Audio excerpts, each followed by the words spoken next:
My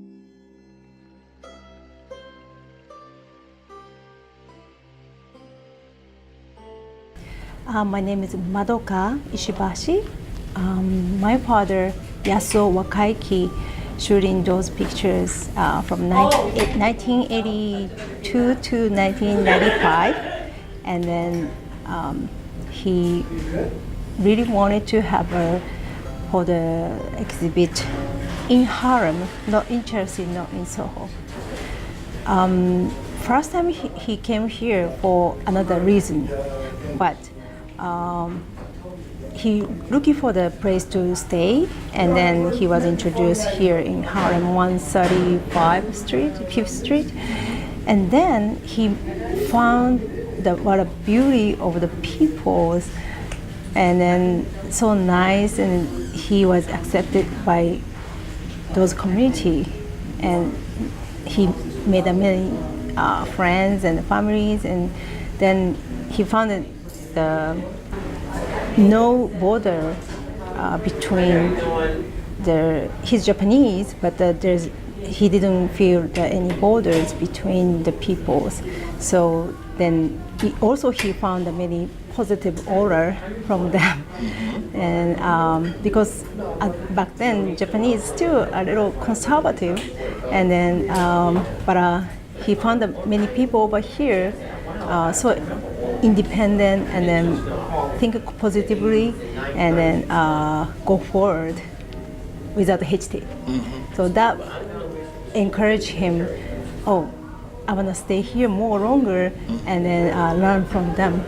Originally, I was born in California, Ridgecrest, California. Stayed in Watts, California, with my uncles. My dad is originally from the Navy, and he's born and raised here in Harlem, New York City. He came back to New York City to my grandfather's house, his father, and we had a building on 34th Street. And how you met Yasuo? The pictures, how you meet? Oh, check him out there. He's just saying. Talking about the Yasuo-san. So. Okay, and だから Yasuo-san was walking around, then catch our family, and then he asked me, "Can you speak Japanese?" Of course, I'm the original Japan, you know. So then we start conversation for then Mr. Yasuo-san, and he loved our families, and him and my baby and my husband family. So we have the barbecue party that summertime, you know, for the barbecue party and Harlem street, barbecue, yeah. Street dancing party, everything. He started to take pictures. My grandmother's husband was the hot dog man. It was at St. Nick Projects, and my uncles, they were coming up there. They stayed around. They Grandpa have the 3 brownstone building. and my grandfather, Duke Wellington, he had 3 brownstones. He was from the stories that I was told, a loan shark, a boxer. He was just so Harlem at the time. Yeah. Illegal bars. Yeah. Gambler. He was a good billiards player. He played pool. He was just everything what Harlem represented at the time. Not to say it was bad, but it was some of the good that brought out what he owned and what he got to. We were sheltered. We had somewhere to stay, and it's not like we moved here and just started a new life. We came to family, and that was the most important thing.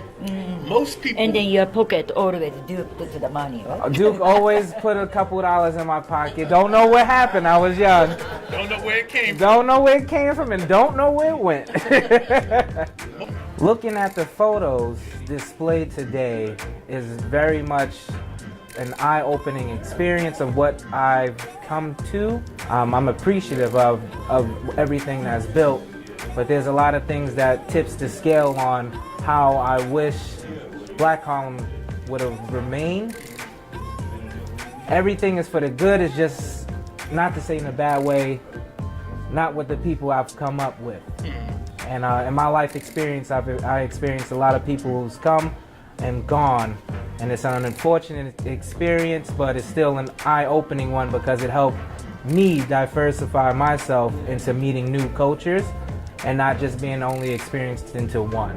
If one thing Harlem taught me was to not be fearful, to hustle, to be on the spot, be quick, not to play around with anything that can make you look bad because you represent something that's bigger than you. And I learned that.